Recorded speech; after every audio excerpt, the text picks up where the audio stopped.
Greetings and salutations. I am Bajongles, and if you enjoy my content, consider following me over on Twitch at twitch.tv/Bajongles1, where I stream every Tuesday, Thursday, and Sunday at noon Pacific Standard Time. You could also, if you'd be so kind, check out my Bluesky and Tumblr, both at BigBoyArt1, username Bajongles. Also, if you wanted to check my VODs out, consider liking and subscribing here on YouTube. It would be much appreciated. And with that, back to your regularly scheduled program. Hello, hello, hello. How is everybody? Let me turn down the volume on my phone. Jesus Christ, that was almost at full. Yeah, no, how is everybody? Today we'll be doing a new art piece. I already started a little bit on it, because I got a bit antsy. Uh, the gist of it is that there are going to be a couple side characters that were introduced in chapter 1, but would not be introduced in the anime until like episode 500 something, so I'm counting them. They showed up in episode 1. It's fine. Or not episode 1. In chapter 1, it's fine. Mostly because I want to draw them as background characters reacting to the main scene of Monster, the monkey that shows up again in chapter 1, but in near episode 500 something when they show up in an event later. Stealing Whoop Slap's funny hat. And so still a fair few characters, but definitely a lot more pared back than the scene that I did before. So I'm hoping to be able to uh work on it for not as long as I did the bar scene with all the red-haired pirates, except for Monster because I forgot. Because like he literally in the anime shows up at Marineford. But in the manga, he's a little guy. He's just a little guy in the background.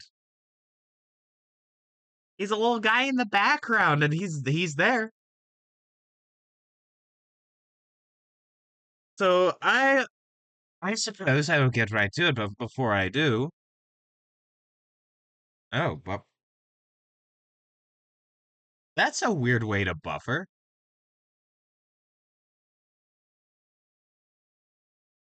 But yeah, no, let me get the volume just right, and we will get to Outer Wilds music. Boom. Let me raise you up to like 30. 27's my favorite number, but 30's just slightly louder. And like sounds better on stream. Alrighty. Art time. When I said I started, I'm doing perspective. I want to do 2-point perspective for this. Because like I want it to be a very dynamic scene. That's the challenge I'm presenting to myself, is having it be a more dynamic scene. As you can see, here's some reference for the characters in question. Whoop Slap is a lot older after the 12-year time skip between, like, the opening bit with the red hair pirates and Luffy starting his adventure. This is what he looks like at that time, 12 years previous, when Luffy's like a little kid, like 5 years old. And this is what Monster looks like at that time. As you can see, he's very in the background. And this is a much more recent art piece of him done by Oda as like a cover thing. And this is like him 12, 14 years after this point. So I'm gonna have to do some conjecture of what he looks like as a little babus. As a little babus monkey.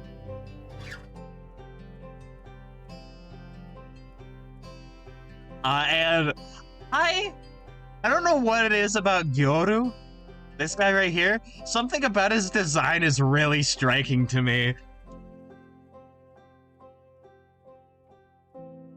Like him and his wife Chicken, yeah, that's her name, by the way, are both so delightful. And you can see her once again in the background there, lower fidelity. This is his arm. But like you can see him, look at how sweet they both are.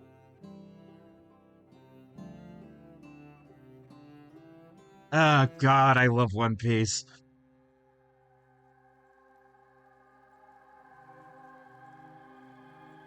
I I also I really like Whoop Slap.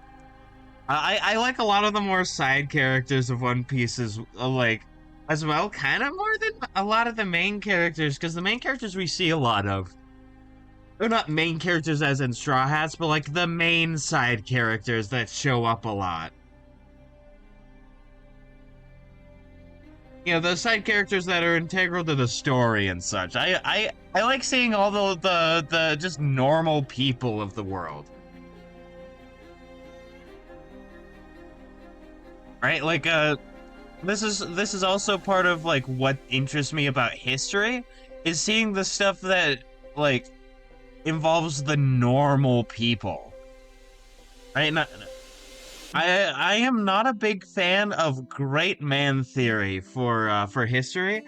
I like talking about and thinking about like the rituals and the food and like the clothing and like all those sorts of things that like people did. I like seeing who normal people are. Right? So like in a lot of ways, just like a normal like fishmonger who like just a funny guy fishmonger in a small village like Fuchsia, which is Windmill Village. Which I could talk about windmills as an ongoing motif in pre-time skip One Piece.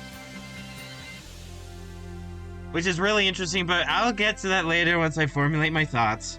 Because I just have a lot of information in there without any direction. But like I like seeing I like seeing just a funny little guy in a small village who's a fishmonger. They fascinate me.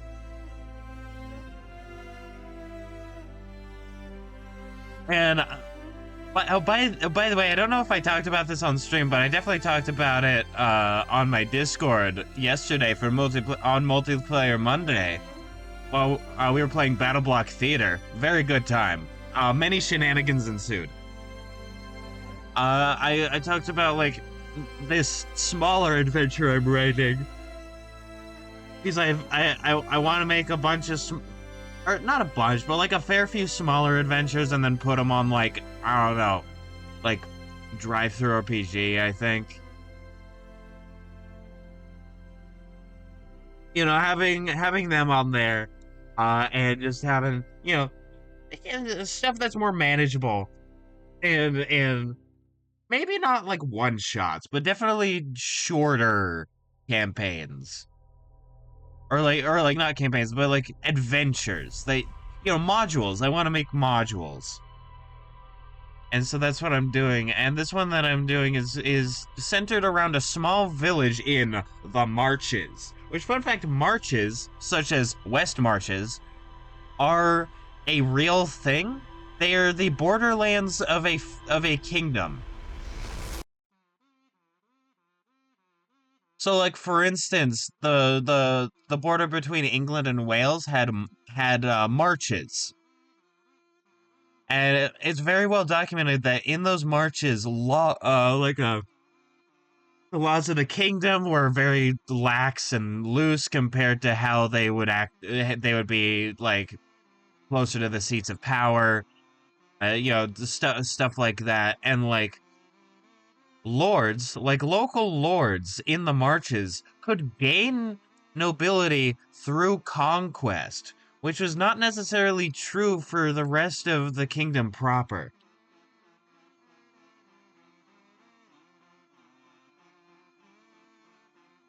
You know, if you conquer some Welsh lands, you get to keep it. And then you can become a landed lord.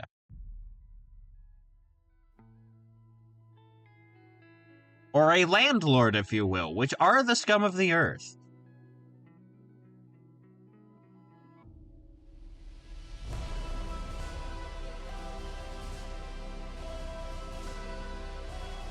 I am saying that knowing full well that my uncle works for a realty firm type thing and often acts as a landlord.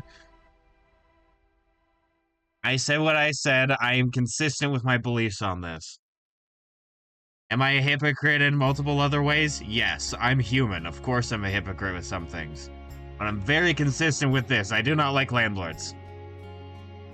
I do not like landlords. I do not like HOAs.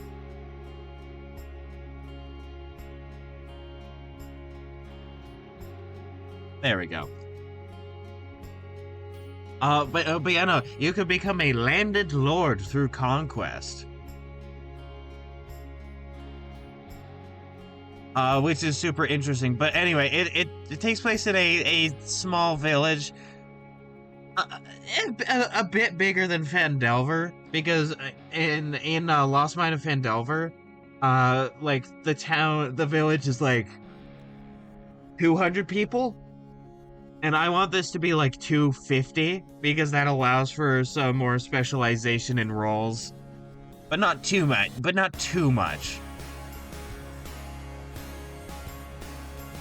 Right? And I want the village to contrast, the wilderness, which is dangerous, and there are monsters there, and the law of the kingdom doesn't really apply. So, like, the only real place of law in the marches is the village and, like, the rules that the village places on itself.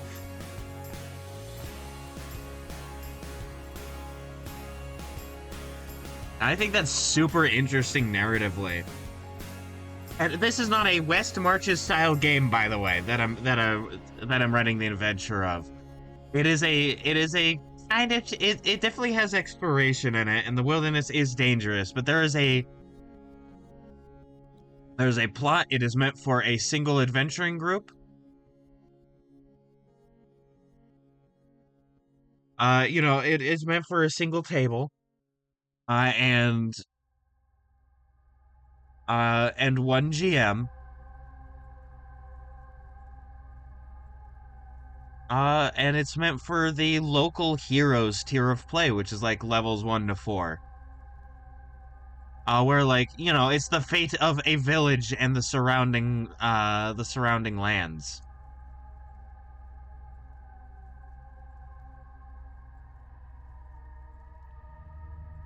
I like that tier of play.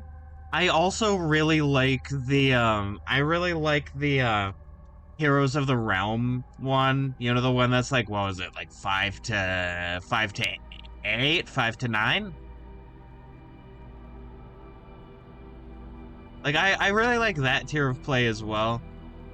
Because that, you start unlocking all of your cool abilities, but it's not too unmanageable yet. I'm not super used to playing, like, higher level characters.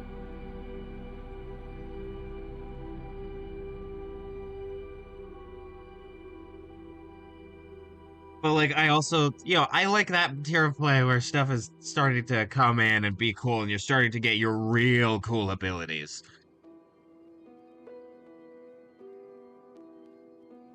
Right? Like gaining access to 5th level stuff really feels good.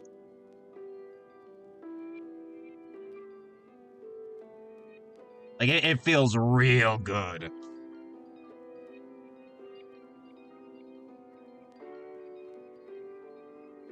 Now, what I could do is a bit more like impromptu perspective stuff, but what I'm really trying to do here is to set up all of the perspective lines beforehand so that I need to do less work fixing things up in the later parts of this. No, don't snap to that. I don't know why you started doing that all of a sudden.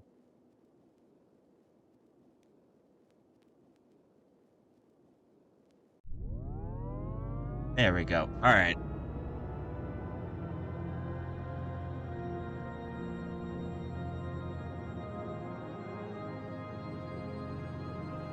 Now, why I'm doing these lines here is specifically because they're going to extend upwards as well.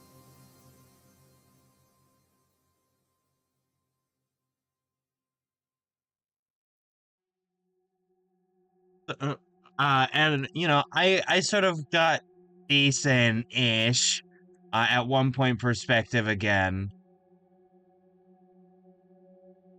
Because I was working on that piece for so long. That one piece, if you will. I love making that joke, and I'll continue to make it until it's not funny.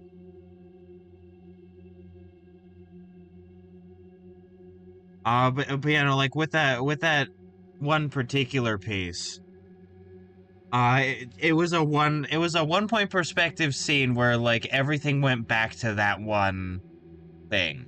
But with this, I want it to be 2 point, because I think 2 point naturally leads to things being more dynamic. God, I'm excited for when I get to the Higuma piece. Cause I'm gonna do that one where he's like dangling Luffy off the boat over the ocean. Like that is gonna be a very cool scene.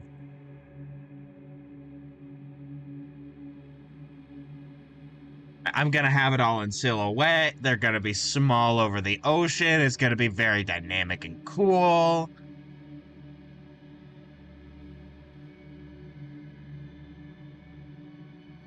I want like the sun in the background to be a sunrise, almost like a dawn. A romance dawn, if you will, and I am.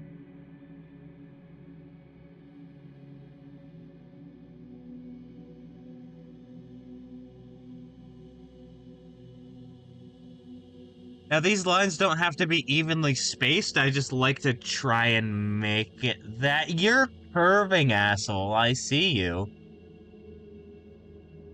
You're curving, you dumbass. I see what you're doing, Critta. I see what you're doing, silly Billy. Sillium William. See what you did there on the other one, too. Jesus Christ, what's with you today?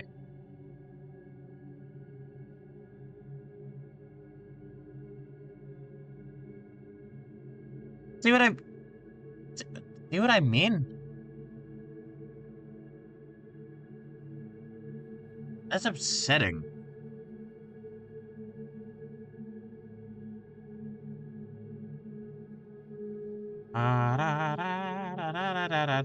Please don't mess up like that again, or else I'm gonna get you.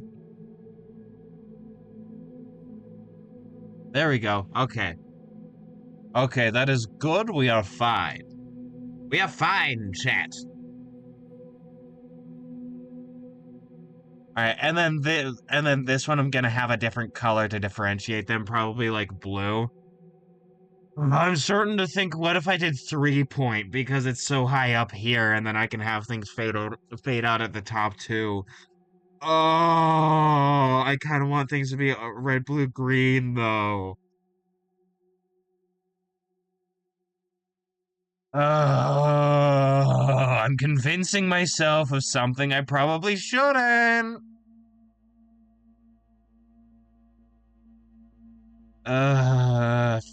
Fine, I'll do 3 point. I'll do 3 point. That is not what I said for you to do.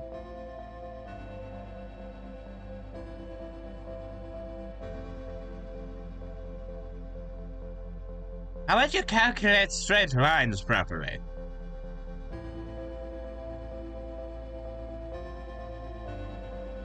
Yes, like that. Very good. Splendid. Thank you.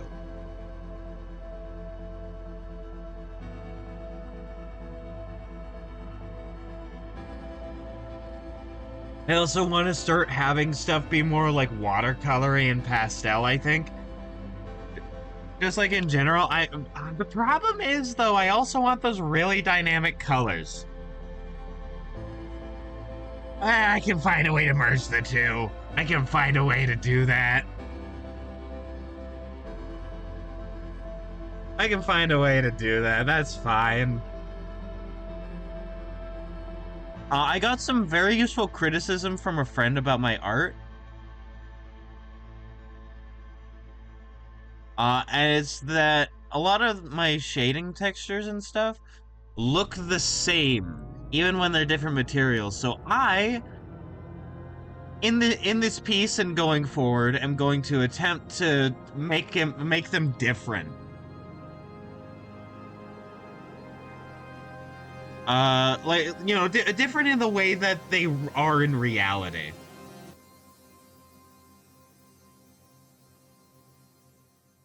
You know, just because this is a fantastical, like, you know, super cartoony reality doesn't mean it's not a reality.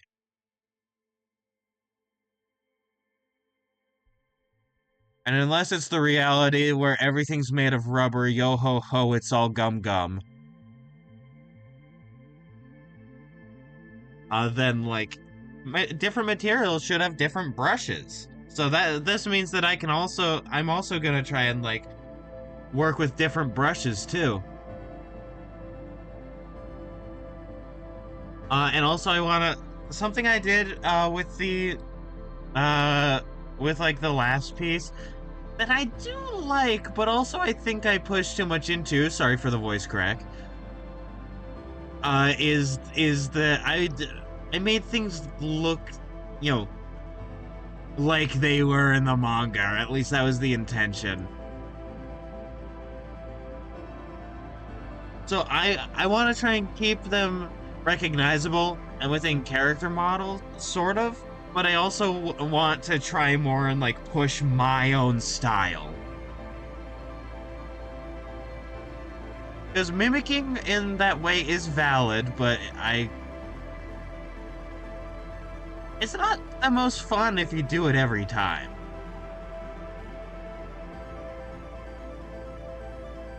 There we go.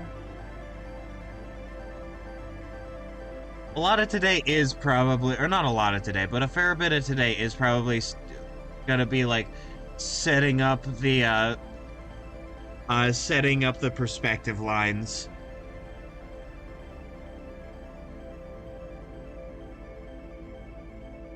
Because these are very, very, very important.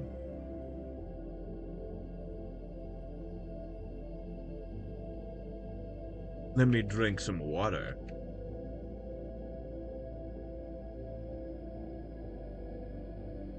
Yeah.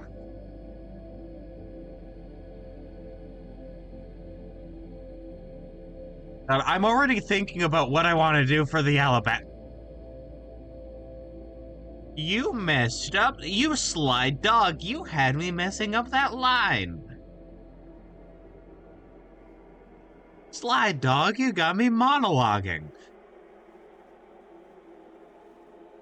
There we go.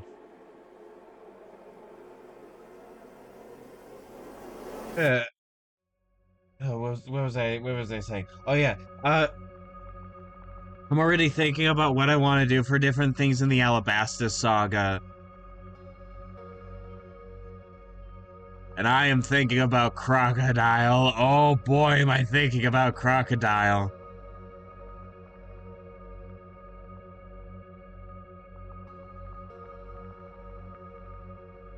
So, fun fact about Crocodile's nose scar, you know, the one that goes all the way across, there happens to be top surgery scars that do the same thing, so I'm gonna do that to be funny.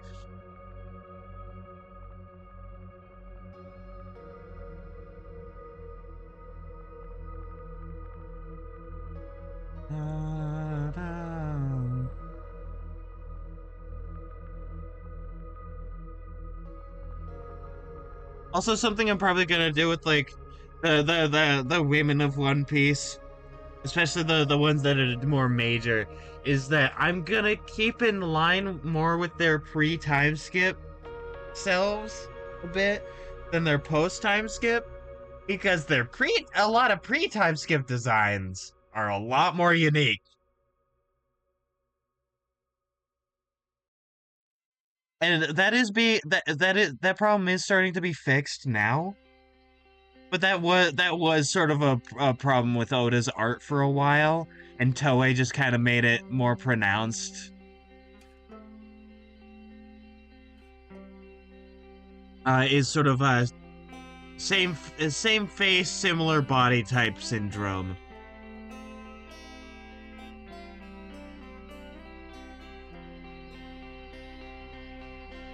Like, I kind of want Robin to be a bit lankier because the limbs. That's not until Alabasta, because she shows up and God, her design's cool. I like her cowboy hat.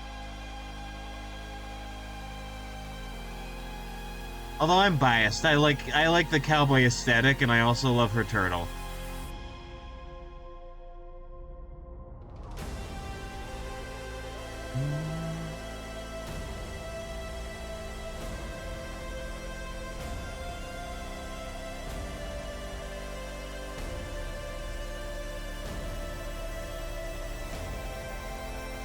Buffering, splendid! Alright, there we go. For some reason, the rotate was like 1 degree. This is very silly. There we go.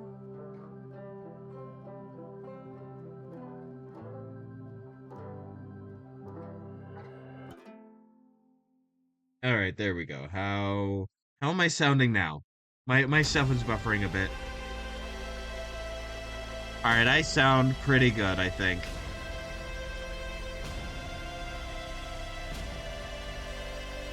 I need to look at if Gyoru's like fishmonger stand has like a particular design on the outside. I may need to look at Wit Studios' The One Piece like a concept design that they've given out to see if they have anything. I think I remember them showing some like concept art for like a fishmonger. God, I'm so excited for that to come out. Please don't bring us White Sop again. Please let White Sop just be a Toei animation sin. My God.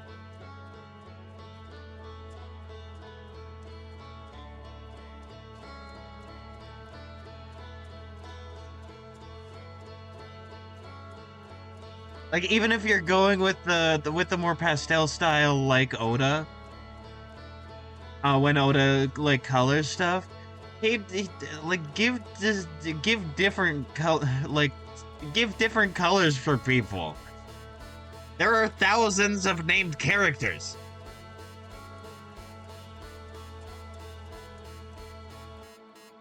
Like, like there are a lot of named characters in One Piece, and they should be as distinct as possible.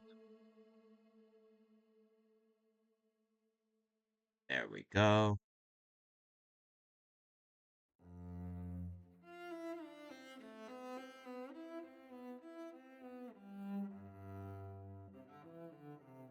God, big fan of this music.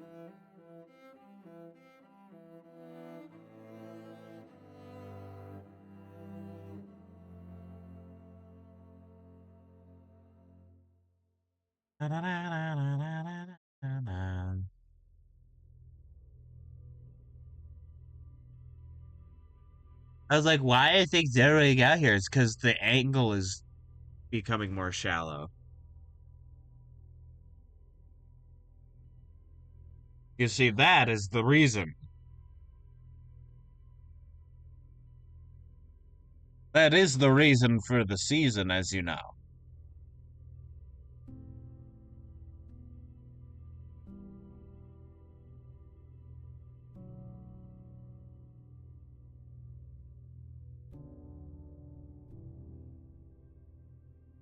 And then after this, we do the other one.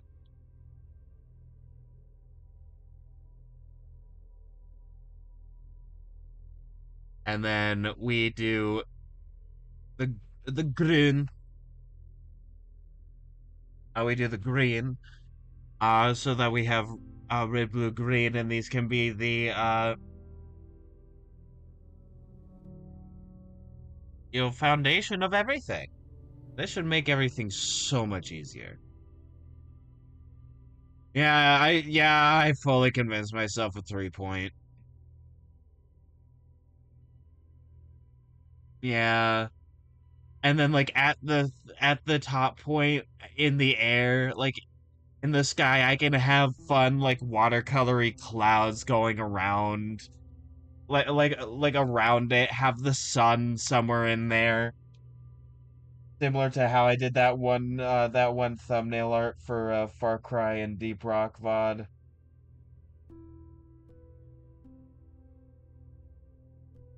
Oh, by the way, after Phoenix Wright, you know, Clockwork Stephanie, name pending, and I are gonna be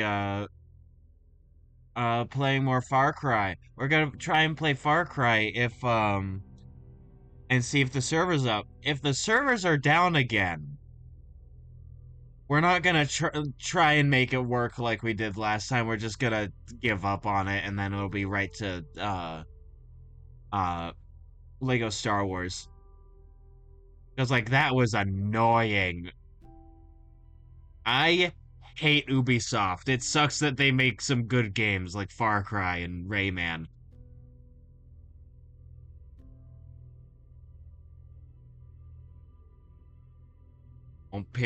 Ubisoft Montpellier. Not how you pronounce it, but I do not care right now because I can't talk right now. I'm drawing. Da, da, da, da, da, da. God, I fucking love that. I can't talk right now. I'm making piss.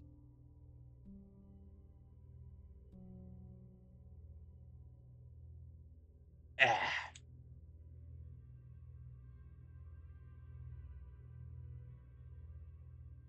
And then once I do these fun perspective lines.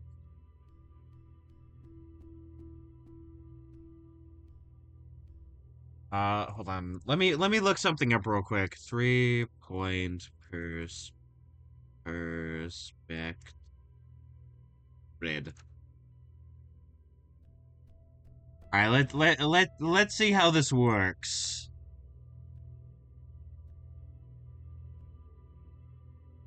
Okay. Okay. Okay, that's useful. Okay, that's good. All right. Okay, yeah, and you make a triangle between the points, and those act as like a. Okay. Okay, I had to remember some stuff because I haven't really done 3 point perspective since high school art class. Okay. Okay, cool. Yeah, and then like, this horizon line acts as the bottom thing between these 2 points, and then there's another point somewhere, uh,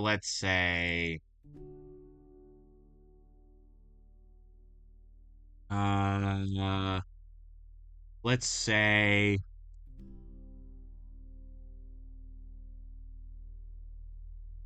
up here,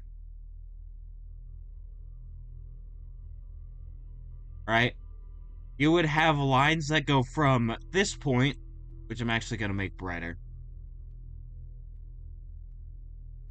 Yeah, just for example reasons. Right? You'd have a line from this point to this point up here, and then from this point to this point over here. And that sort of becomes the main triangular piece that you work within, with everything else going outside of it, of course. But those are that's the main perspective canvas, as it were. Because once you get beyond 2 point, it stops being just a horizon line. Even though the horizon line is still the most important line, because we build our entire lives based on looking at the horizon.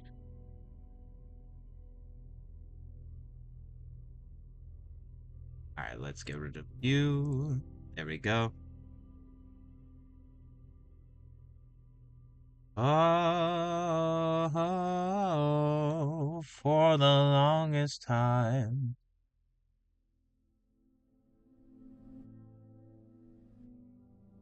Okay, I actually think I need to redo that one. Yay.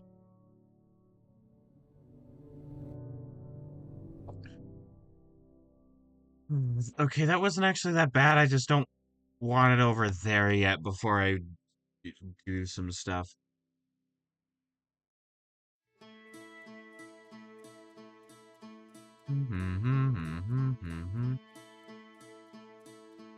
Could I have looked up a ready-made grid for this? Yes, I could have. But where's the fun in that? Like, where's the fun in that? I enjoy kind of doing things the hard way, which sometimes makes me go through some horrible suffering. However, it does come from a genuine place of enjoyment of, like, the whole process.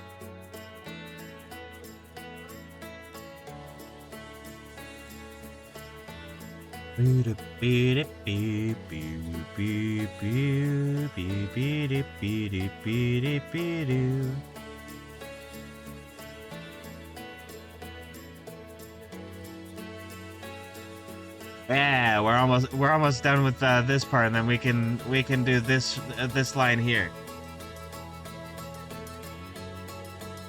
Or not this line here. This the dot, the perspective dot.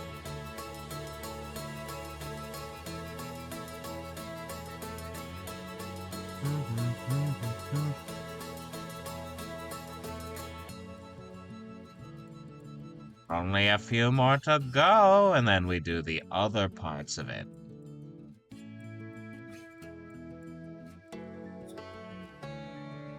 Now, the intention of any of this is not to rush it, is to do things in a fun way, and I enjoy this. It lets me turn my brain off and just sort of yap. And also, since I'm an artist, as you can clearly see by me doing mostly art streams, I want to have a bunch of like fun art and illustrations and stuff for these smaller adventures. So I'm trying to figure out what sort of art style I want to go with it. Like character wise and enemy wise and such. And I mean everything, but less so less so art style for maps. And I'm considering trying to do like a mix of like a Brian Froud. You know, if you don't know his name, you know the Dark Crystal. You know the Dark Crystal in Labyrinth. Yeah, his art style. He did the creature designs for that. And Ryoko Kui, the mangaka of Dungeon Meshi.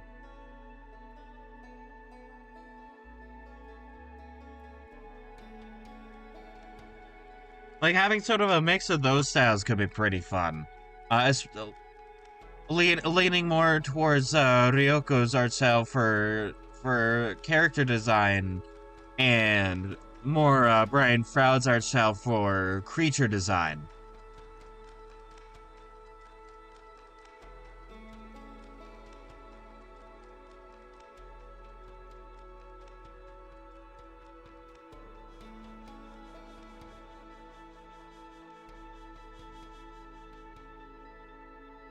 I have talked, not at length, but a fair bit about the Frouds. And I really like their stuff.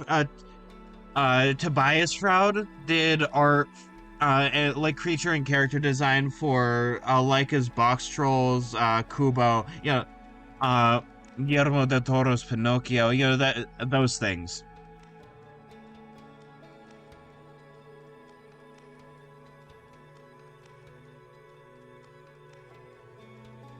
And I also like his art, but I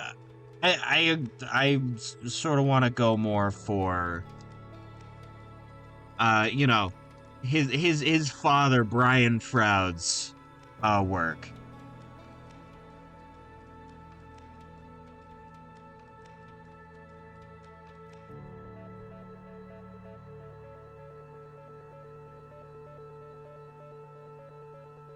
There we go. Yeah. Because, like, he draws a lot of weird, funny little guys.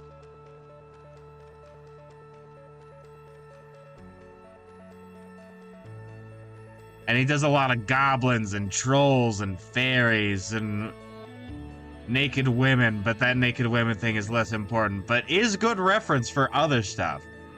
Oh, going through that quickly made me feel like my entire world was rotating.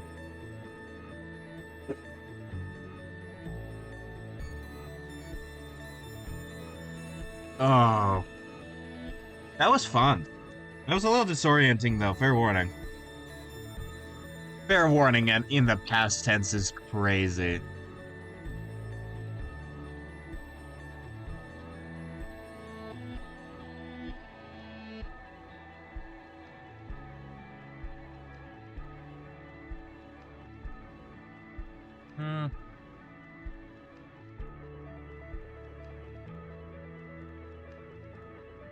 There we go. All right.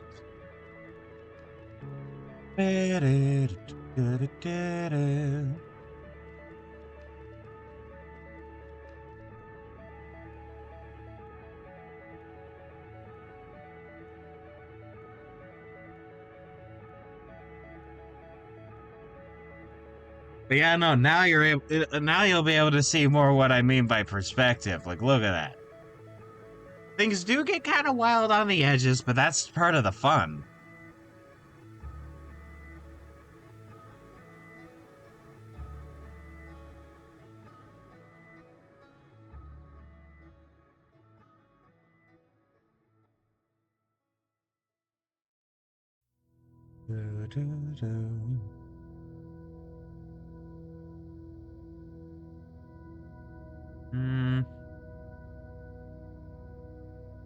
Not quite enough, but very close. There we go.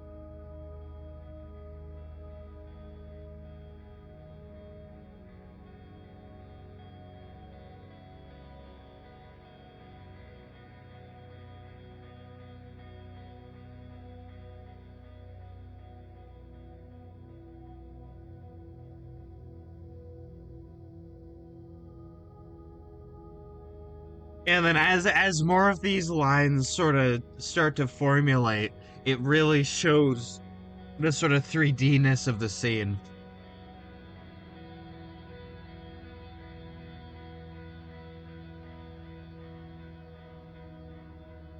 Unzips my pants, reveals my 3D-ness.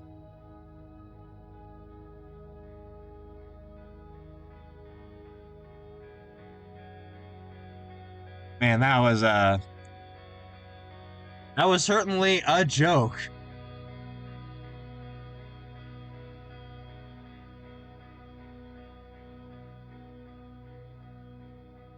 Like, do I consider it funny? Only kind of.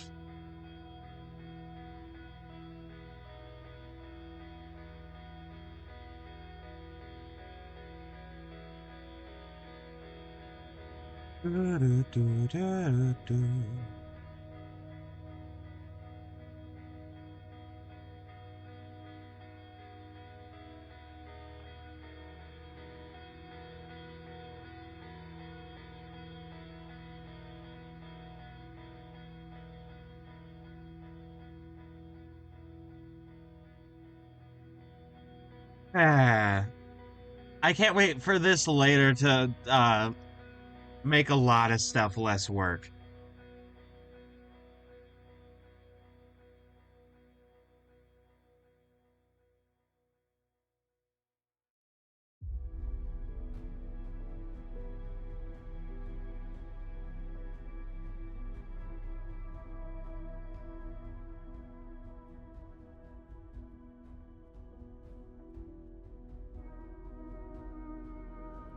Because like with some stuff like buildings and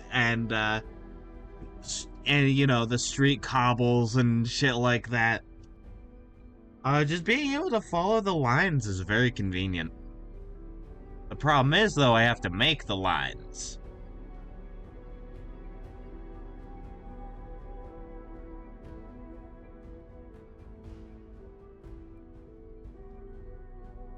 And the whole reason is because I decided that part of this was practicing backgrounds.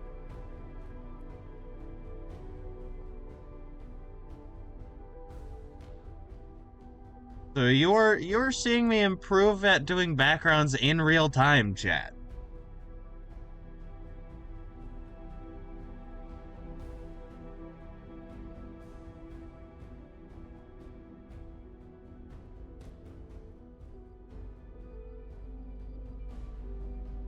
See, with the background, I'm gonna try and do a style that's more fast and loose, but ultimately, I don't know if I'll be able to pull it off because I'm a bit of a control freak when it comes to my art, and I don't like when things are fast and loose, but like I'm gonna try anyways because I want it.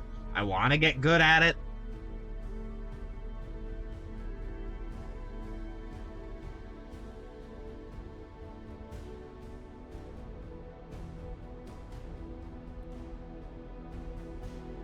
God.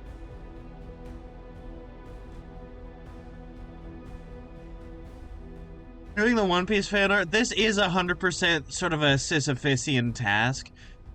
Because none of us know when One Piece is gonna end, and how many new named characters are gonna be added by the time I get there.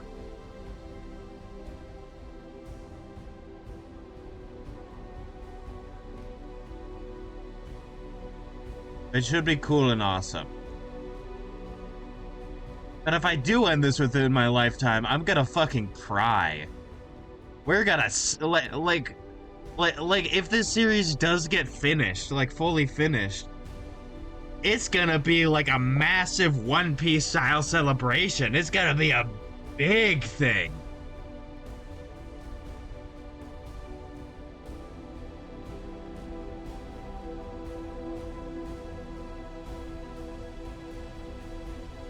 And if I can get this done in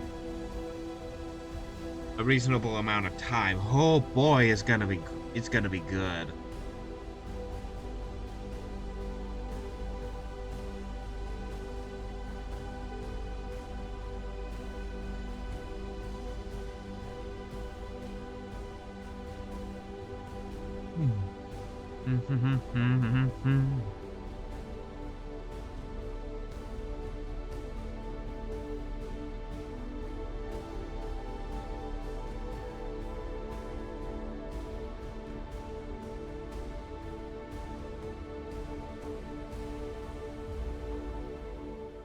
I'll be king of the pirates. I'm gonna be king. Hi-oh, hi-oh.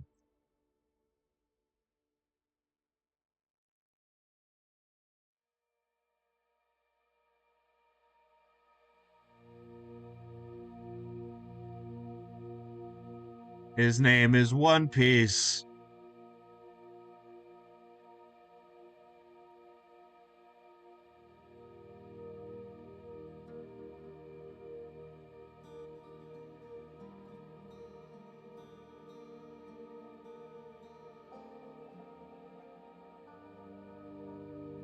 Grand Line.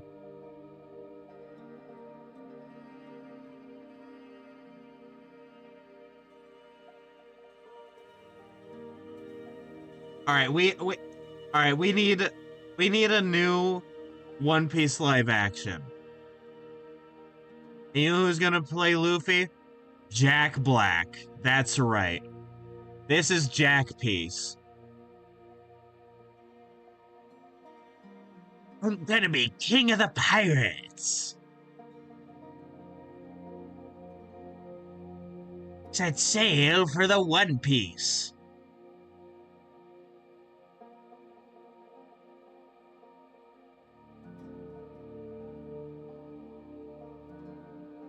I'm not great at a Jack Black impression. I'll get there. Go.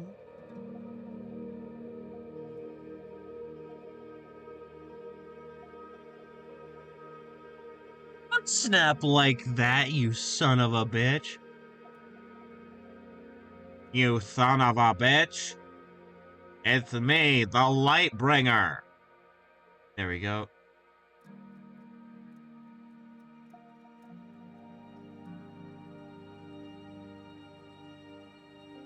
I may have...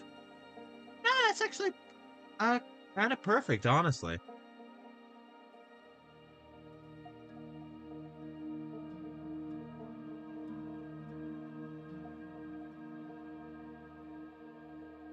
That sail for the Grand Line.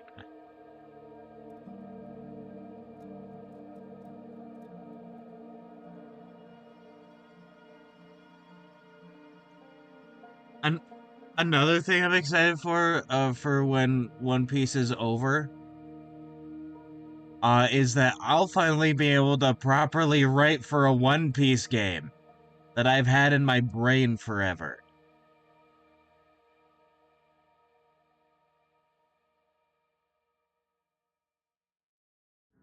Because I have One Piece D&D 5e like as a book. It's on my computer.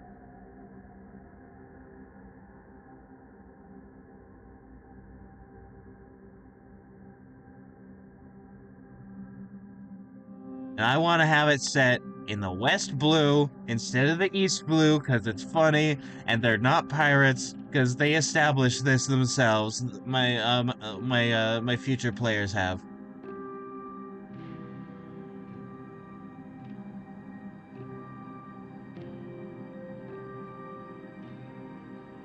And I have this whole like prison break arc near the beginning that I think is funny, sort of mirroring uh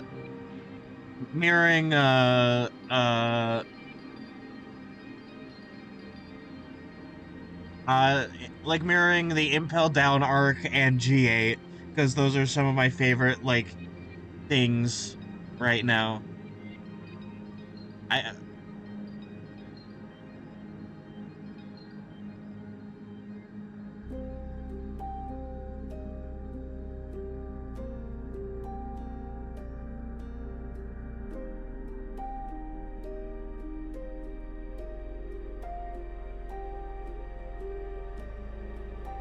Why was the line weird like that? There's a weird line out here. Looks like grandma the fucking thing.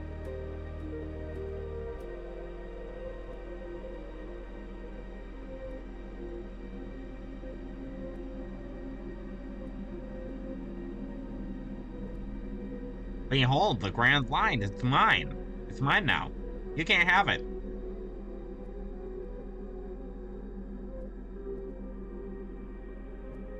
That sale for One Piece? That's unlikely. Where did I put that circle? Oh, did I undo that circle? I undid that circle.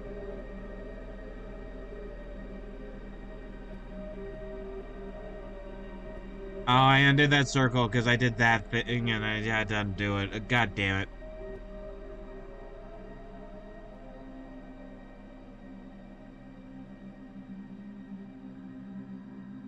That sale for One Piece. Alright, there we go. Actually, I want it a little bit lower. Yeah, like that. Perfect.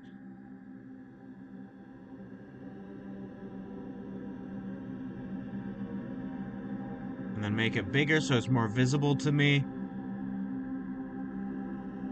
Yeah, I can see it up there now. Very good.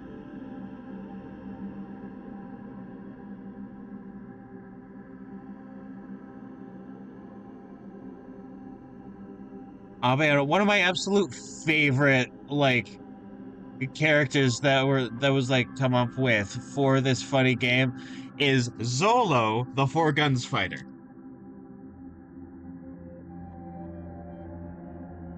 I love him so much. He's like he's a bounty hunter guy, but doesn't go but like doesn't actually do any of it himself. Like he like his crew does it all for him. He is a good fighter though. It's not that he's a bad fighter. He's Zolo the Four Guns fighter. He's gonna four guns you.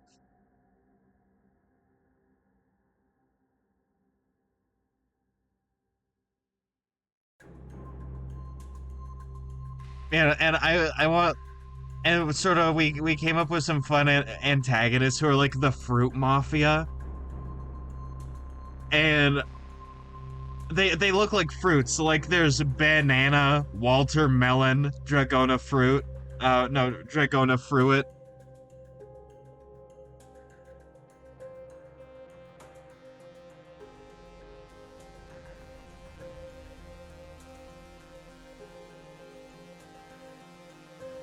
Why did you expand beyond that? That's not where I put you. There we go.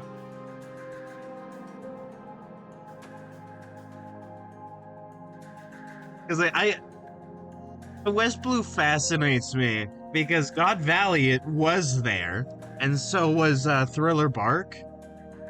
And so there's a lot of stuff from the West Blue just in the background that I'd like to do more with. Right now in the manga, more stuff about God Valley is happening. I won't say what for spoiler reasons, but stuff is happening. Well, like, this is the kind of lore that I needed before I started the game. It's like all of this background shit that I could talk about.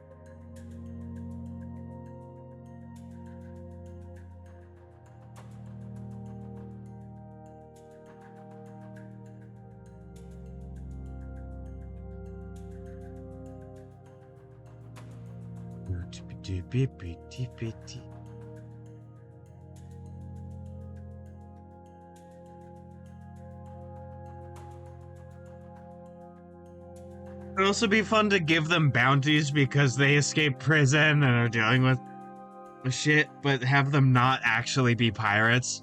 Like, these are dangerous individuals. Are they pirates? Yes, totally.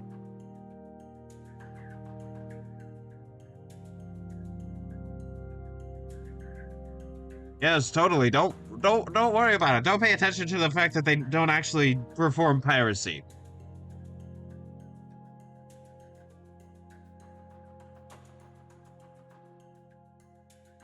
Like, the Straw Hats participate in thievery and piracy. They are genuinely pirates. Like, yeah, there are protagonists and they are good people, right? But like they are pirates. They are pirates and labeled terrorists by the world government. Which I know that's not really great stock in anything, because they'll label anybody terrorists. Yeah, I know that sounds bad. What? Well, like, having a group that genuinely does not perform piracy is really funny to me in a One Piece game.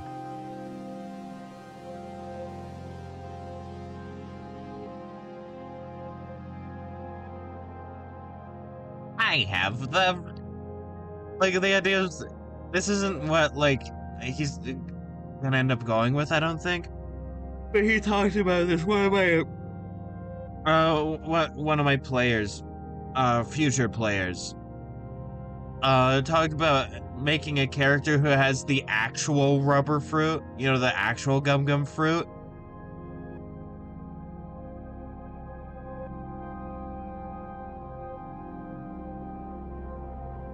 Problem is, though, there's recent stuff where, like, Vegapunk is like, there is no such thing as the gum gum fruit. It's like, what the fuck are you talking about? Of course there has to be a rubber fruit.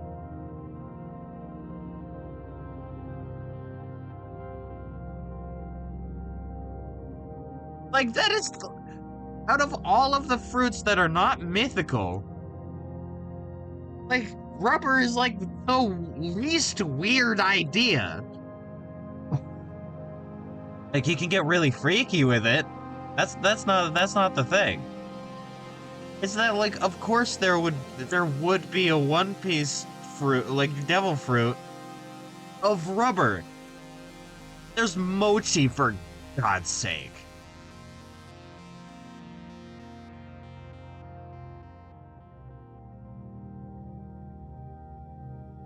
A mochi fruit exists. A fruit that's the concept of cleaning.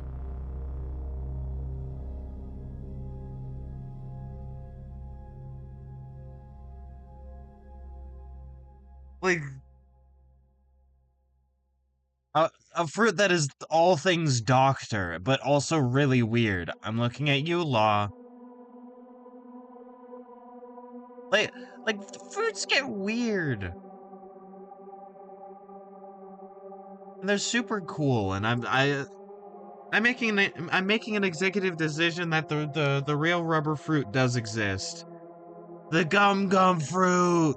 The gum fruit is real.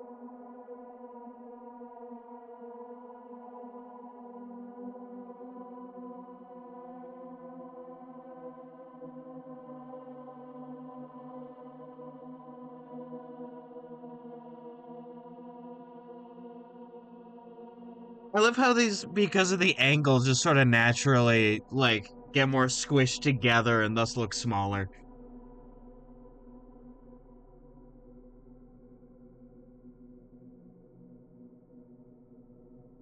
God, this is gonna be a good art piece. It's certainly gonna be fun. Gonna be like I haven't already started and I'm not already having a good time.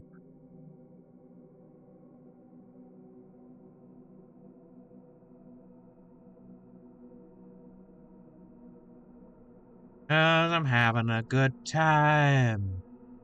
Yes, I'm having a good time.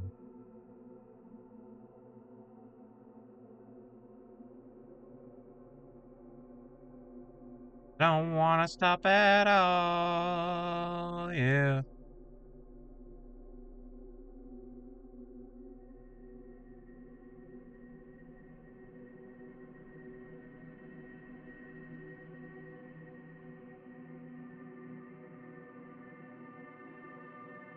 Give me a call.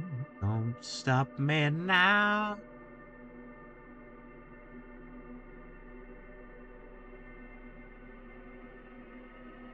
Yeah, no, like, look at that floor. This floor is made out of floor.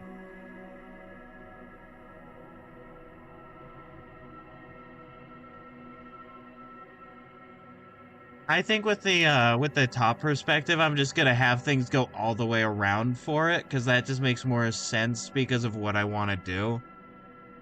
But it's definitely like definitely gonna go to these points as well, and then everything around it is gonna to have like go to it, like regardless. But still, like I also want to have it go all the way around so that I can do that fun like circling clouds thing.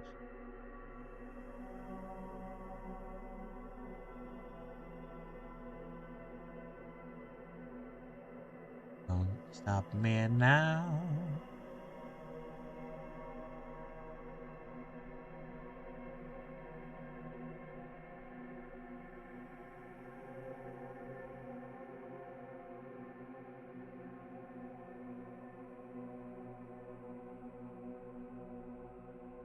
Okay, let me see. Wit Studio Push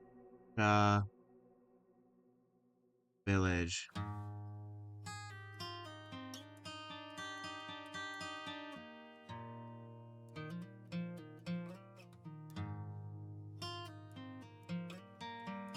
Eh.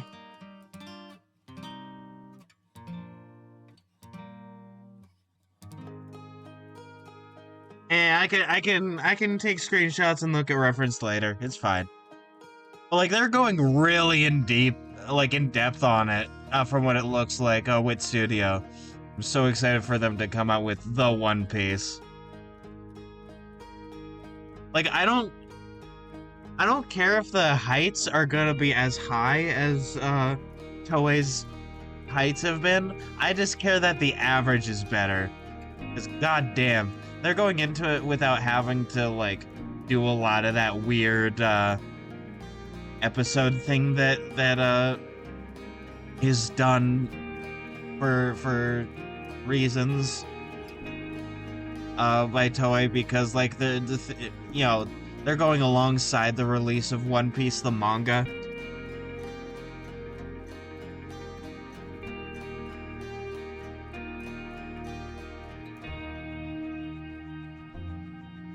Well, like with Studios' thing, what they what they're doing, which is very cool, is that they are like 25 plus years behind, which means that they don't have to they could just sort of go at their own pace, and it seems like they're going to be doing seasonal as far as I can tell. Seasonal is good.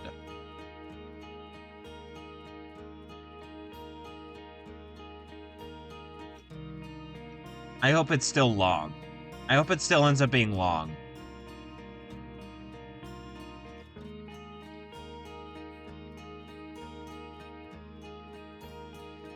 Because like, I like One Piece being long. It feels like a real adventure.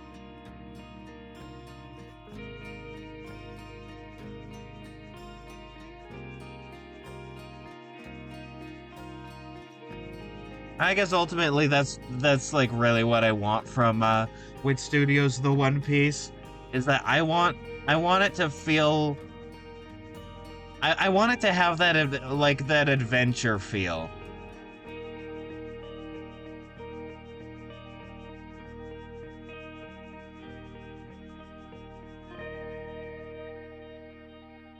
Plus it'll give me a lot of good reference for shit once it's out.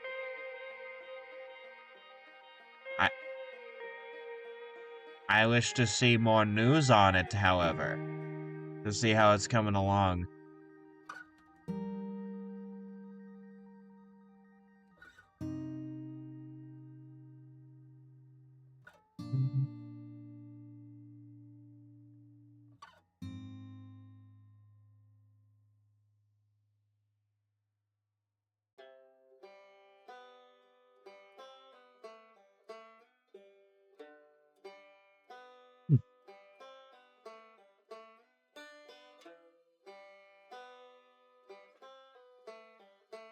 I may have messed up a little bit, but I kind of like it, so I have clearly made no mistakes.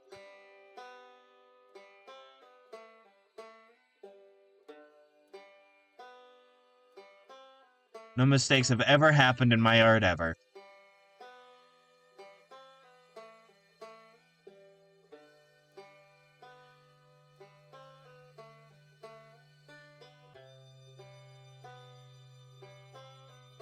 And this should be the last blue.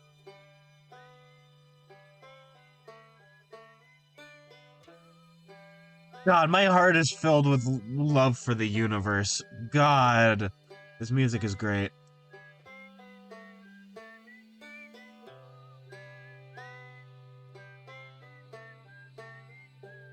Go.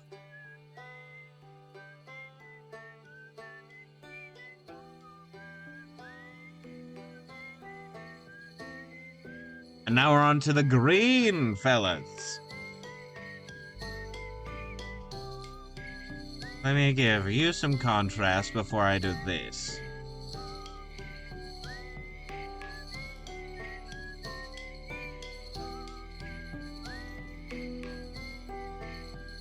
And have you go down the exact middle.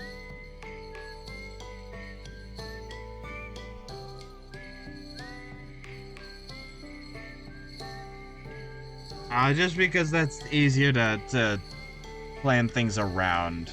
And then have...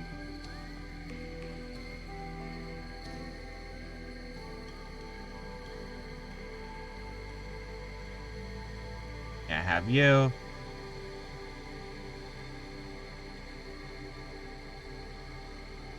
Go all the way to there.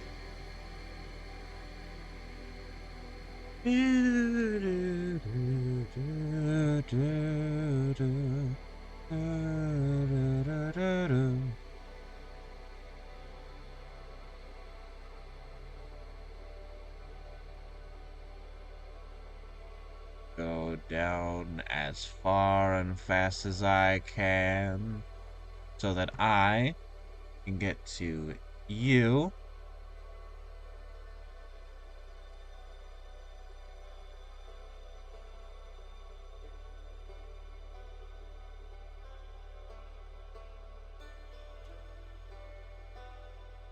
Just because this triangle kind of needs to happen.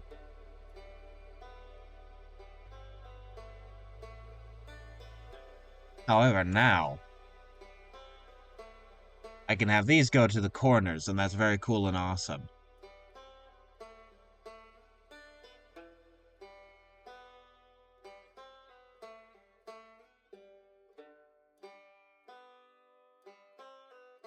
Yeah. I make you invisible for now. This really illustrates what I'm doing.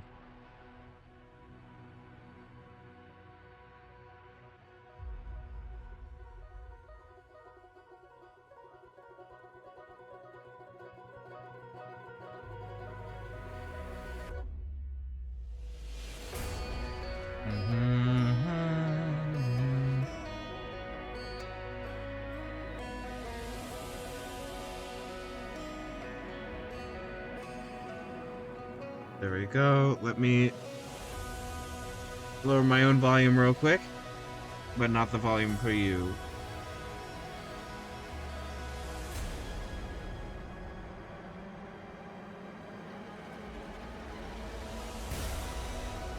Get this. And then in little to no time, also get you. There we go.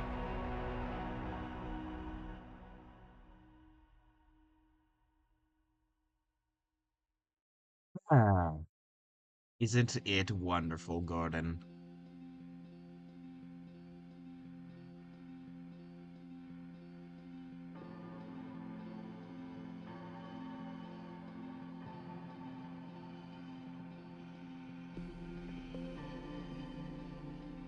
Mm-hmm. Mm-hmm.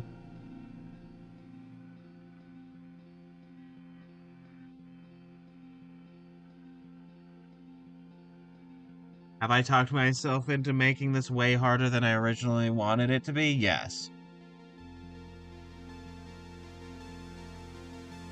Am I gonna go back now? I'm not a loser.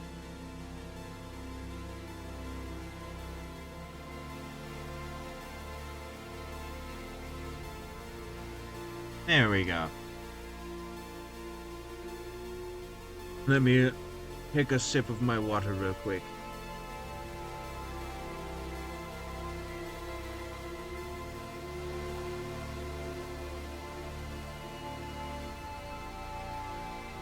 Also, of course, hold on, let me change this now.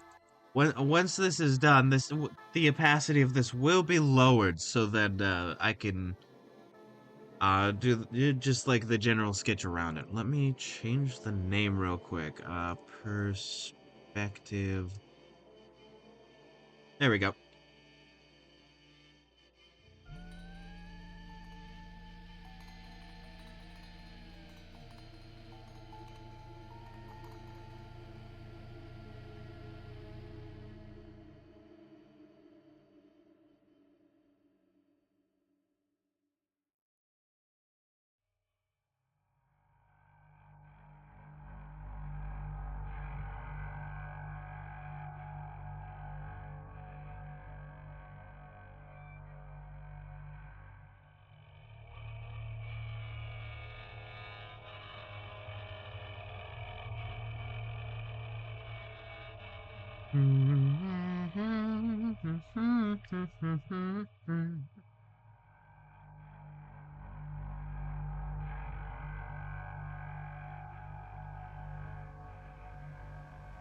Some of this Outer Wilds music is a little bit menacing.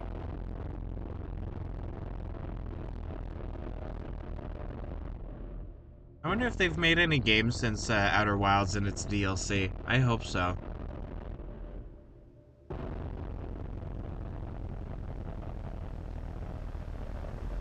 I can probably check, like, right now. You know what? I'm gonna check right now.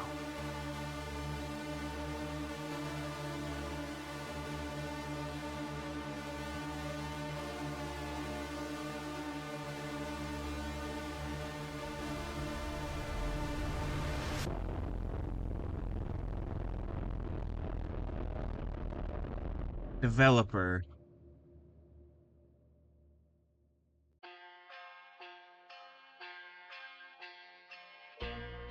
They Mobius Digital, the developers, have not yet. That's fine.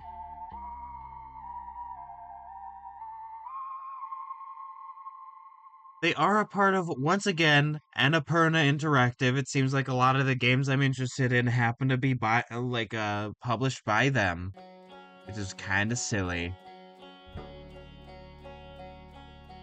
A lot of their games are on my wish list, and that just sort of happened naturally. They're the fucking powerhouse in the industry right now, it seems.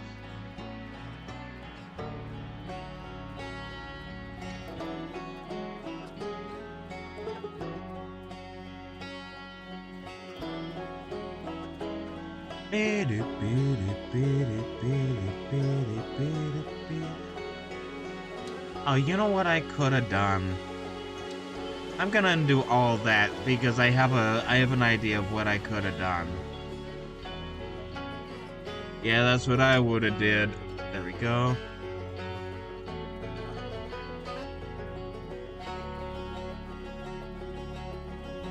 Then now, with this beautiful mirror tool that I have at my disposal,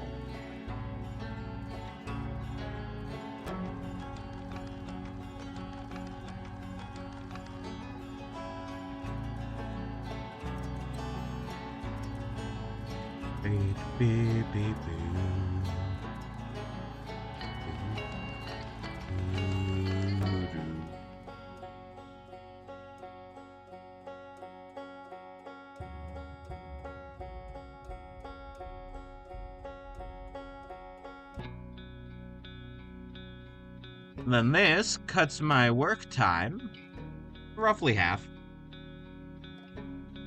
On this.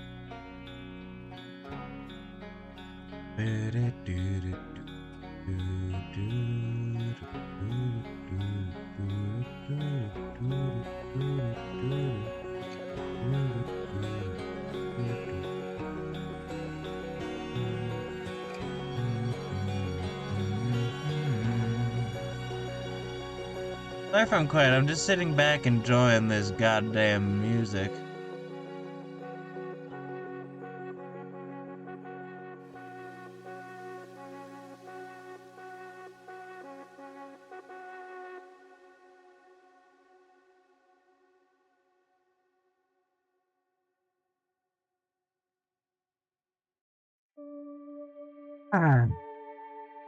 Beautiful.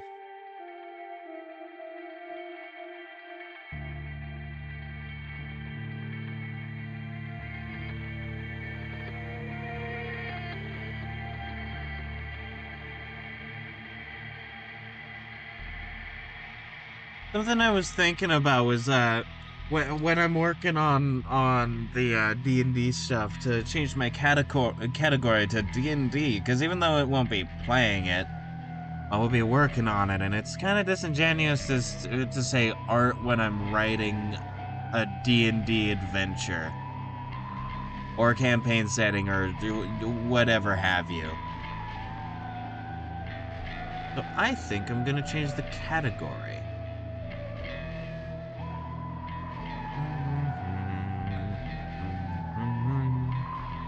Alright, there we go.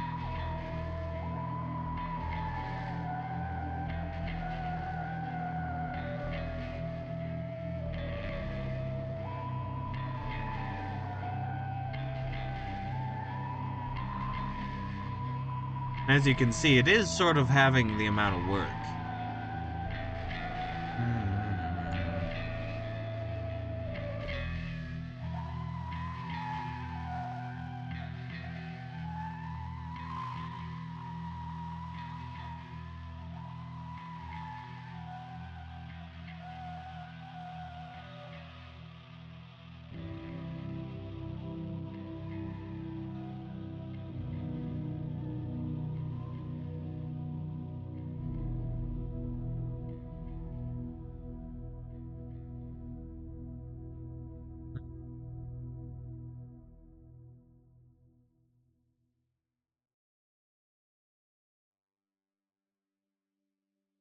Alright, let me see. There's Party's Bar, which is very cool.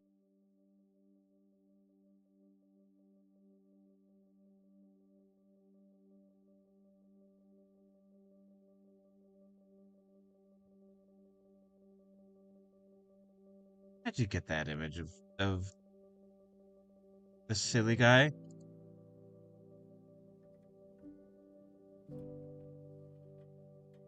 Okay, so I just found an image of Monster, the funny monkey, that was not in his wiki page, even though it's in another wiki page about like where he's in it.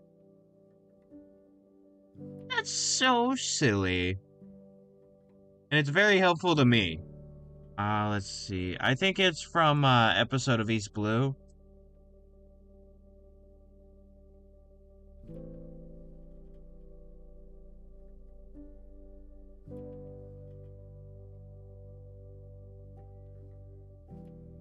I don't like that the anime just gives him a nose like that.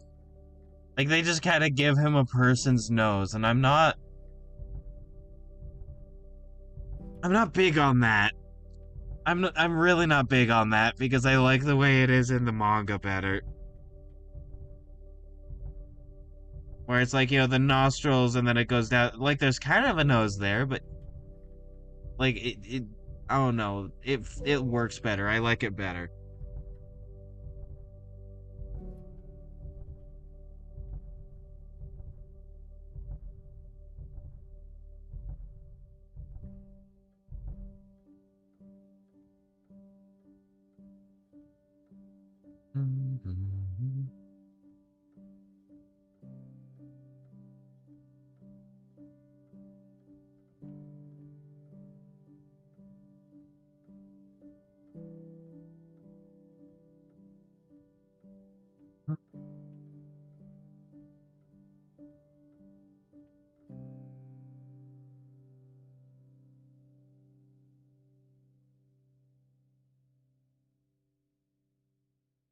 I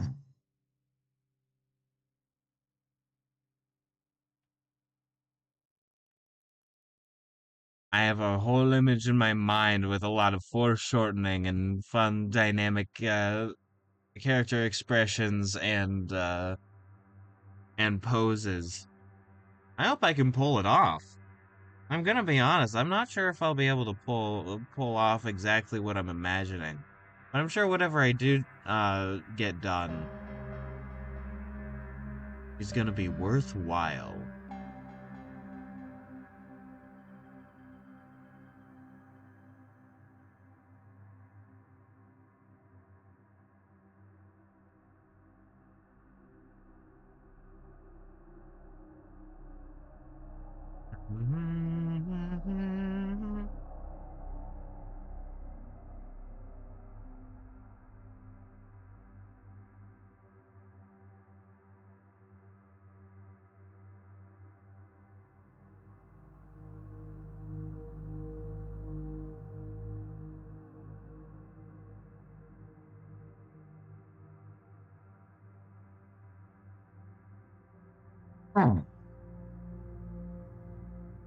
It's been a while since I've been at this like part of the process for a One Piece art. It's good to be back.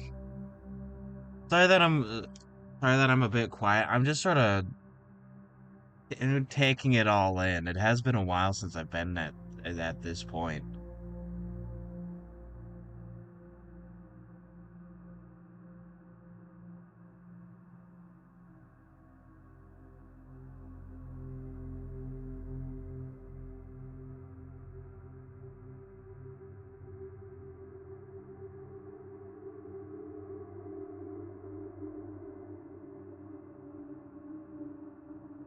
Hmm.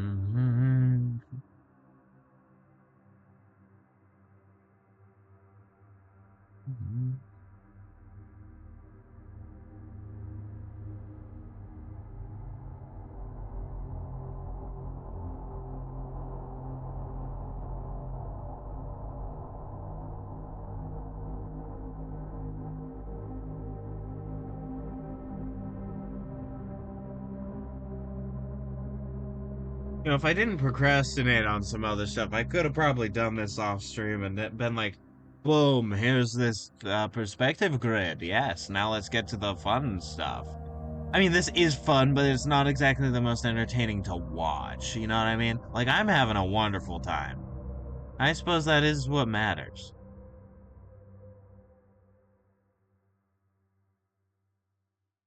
There we go.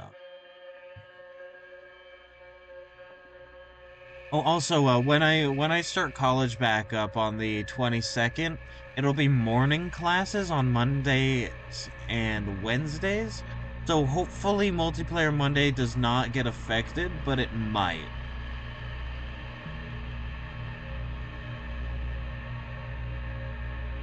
Like, I'm not gonna cancel it or whatever, but if I have to delay it by like a few minutes or like half an hour, I'm gonna be a little upset. But such is life. But what that means effectively for streams is that going into next term, I won't have to I won't have to cut back on the time that the amount of time I stream for at least the next few months, which means I can keep working on shit. At least on stream. Off stream stuff is still gonna be busy because schoolwork. But it's gonna be more conducive generally than it was last term.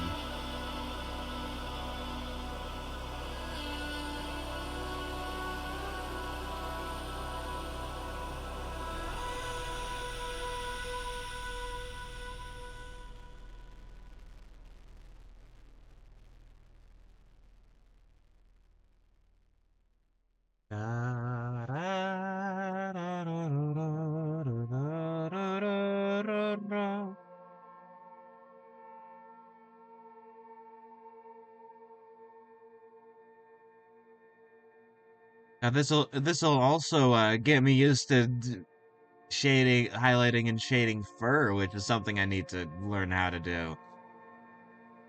Man, this piece is gonna be it's just like gonna be full of learning experiences. One of my friends recently got a drawing tablet and is like trying to do the more intensive, rigorous form of learning how to draw. I personally like to do the more learn as you go kind, where like you draw stuff, and then when you have problems with a particular area, you look up how to do those things as you go along. Or you try and just figure it out on your own, which I like to do, but I would not necessarily recommend.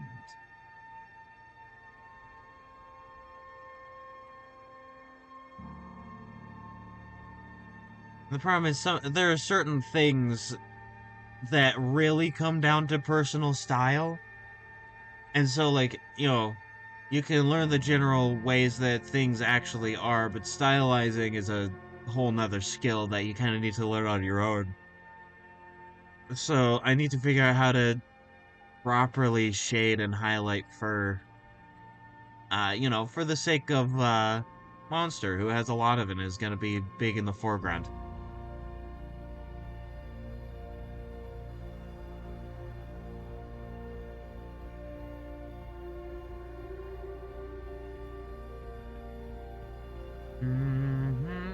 God, if I can do this well, it'll gear me towards doing better art, or even better art rather, in the future.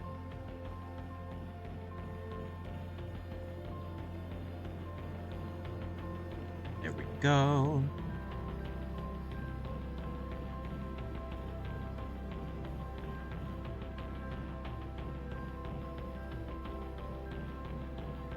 And with the D&D adventure I'm working on, I'm trying to make sure that the characters in the village is called Mudbrook, by the way, uh, like feel like more like people than just either set pieces or tools, even though in a literal gameplay sense, that is what they are. Right? Like literally that, and they're NPCs. But like I want them to feel alive and like all that, because that helps contrast between the village and safety and friendship and family and like all these like role play stuff, right? Like uh the village is meant to be the role play section where that's where the main challenge is interacting with the people, and you have a bunch of fun characters and stuff, and then the wilderness, which is combat and exploration, and well, no, the outside is more exploration, like survival type stuff, and then the dungeons are the main big parts of combat. So I'm sort of planning on segmenting these little bits and pieces into these defined spaces, because personally find that to be helpful, and so I'm trying to do it well so that I can be helpful to others, because this is going to be pre-written, or gonna be, this is pre-written.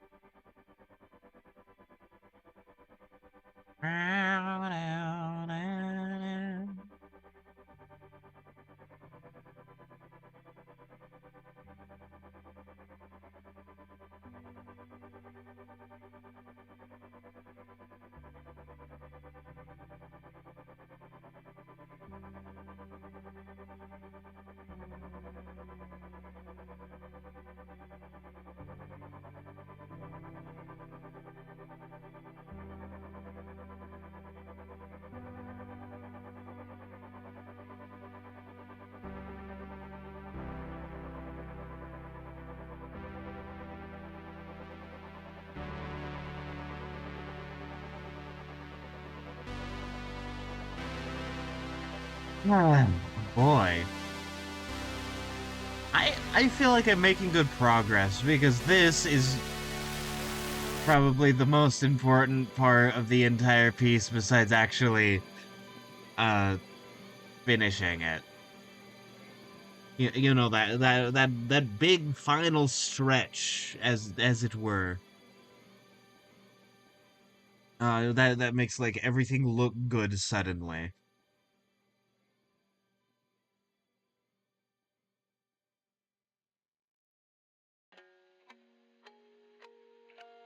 Bim bim bim bim bim bim bim. And as we go around, around, around we go. We continue to make further degrees of of finishing.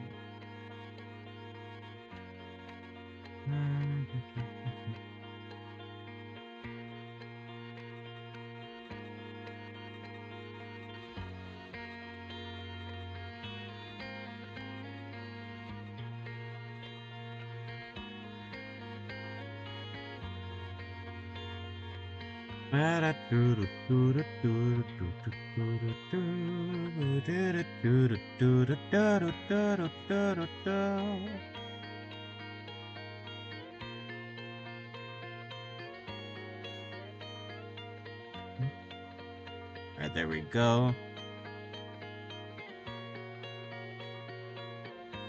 And if this doesn't put people off of drawing that I'm doing this, you do not have to do this to draw. It's just I want to do this. I want I I want the sort of funky 3-point perspective that is happening. You absolutely do not need to do this. However, it is a useful skill to know. And that's part of the reason why I am doing it, because I want the skill. I want this to be practice. This work is partially meant to be practice. That's part of the point of everything here.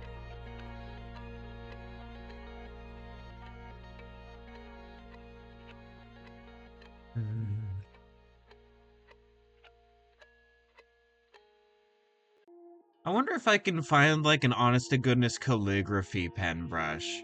Like, the kind with the funny directional nib? Feels like that plus sort of a watercolor like, more flowy sort of deal is gonna be very cool.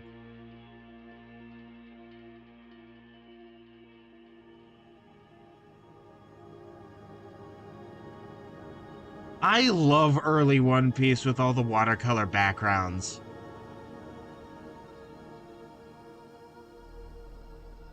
I made that too zoomed in for to be useful.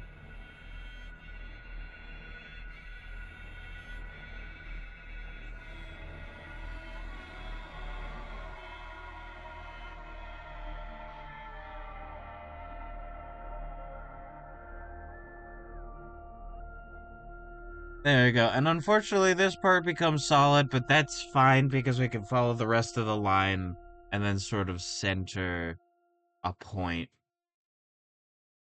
there. Let me go as I would.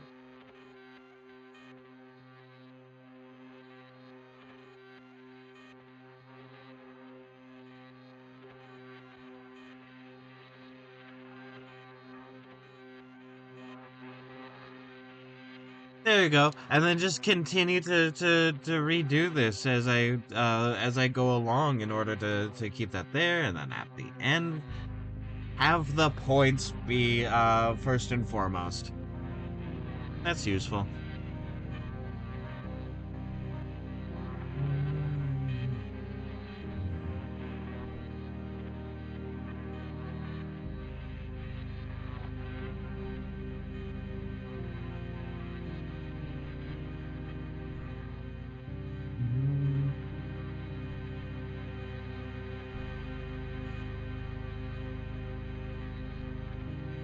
There we go.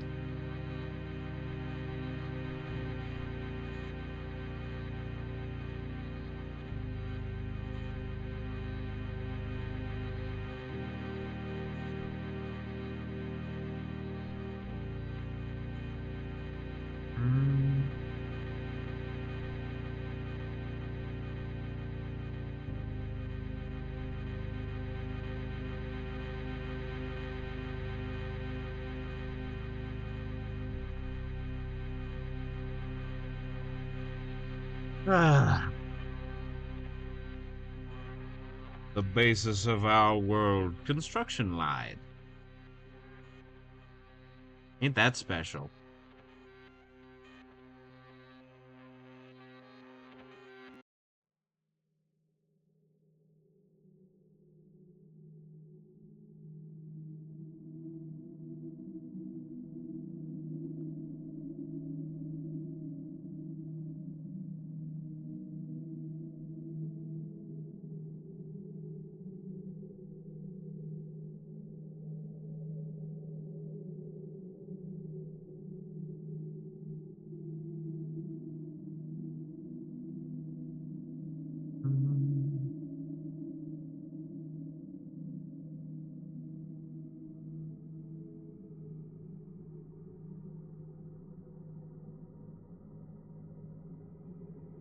Let me drink some water. There we go.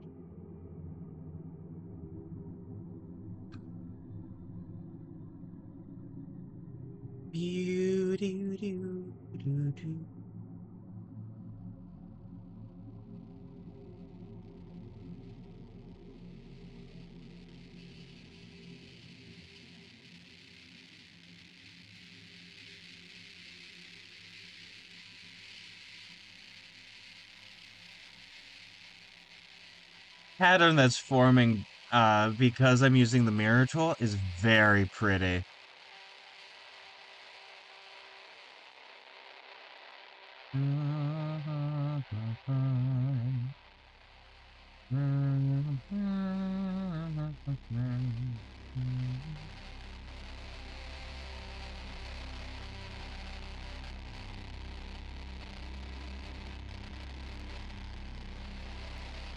You can't tell because of my character, but I am smiling right now. I'm smiling ear 3 ear. I definitely think like at 3 I'm gonna switch over to working more on assets because I just kind of want to work on those. I want to make sure to get, something proper done. I have a checklist in like a Google Doc where like when something is done, I get to check it off and it'll feel so good. Oh God, it'll feel great.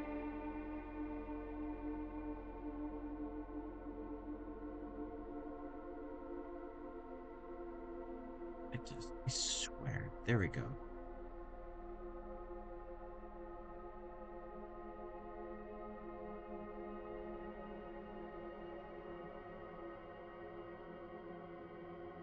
Yeah, like this. This is a good amount of zoom.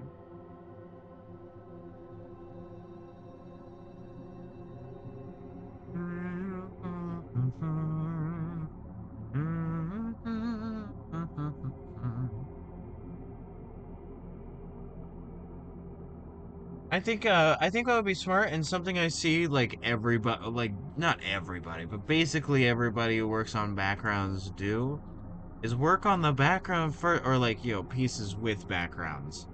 Something they do is they work on the background first and then put the people inside it. Because, like, kind of that's how it does work in real life. Those places are there where the. God damn it, I zoomed in too far again.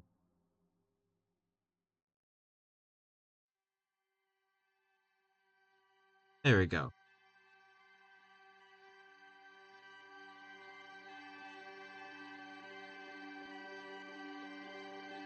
Yeah, look at that. Okay, so here's what I'm gonna do. I apologize. Let me get rid of that for a moment. I can always put that back in. I'm going to. Let me make it a bit. Yeah. BRB.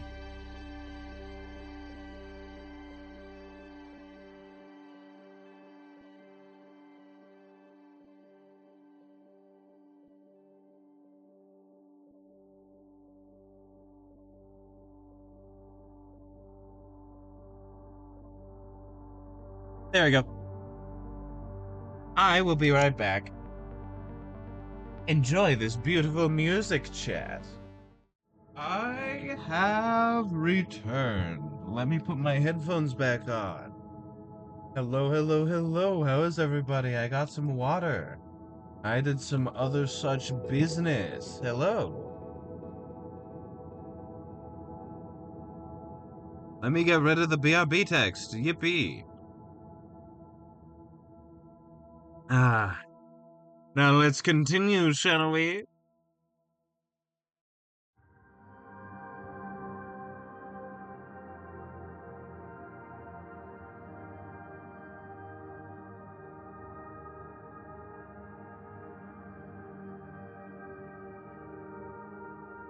Dancing, walking.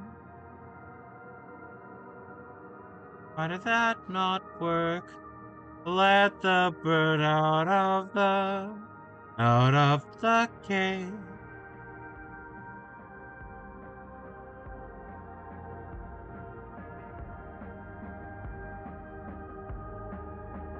God, I'm so happy that the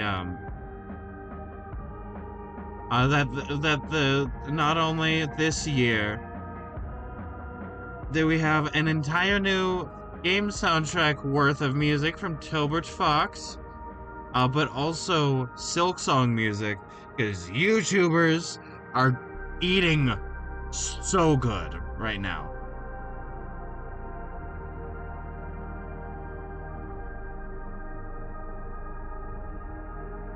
YouTubers are eating so well, minus everything else going on with YouTube, actually. And so on and so forth. But like, you know, music-wise, YouTubers are eating.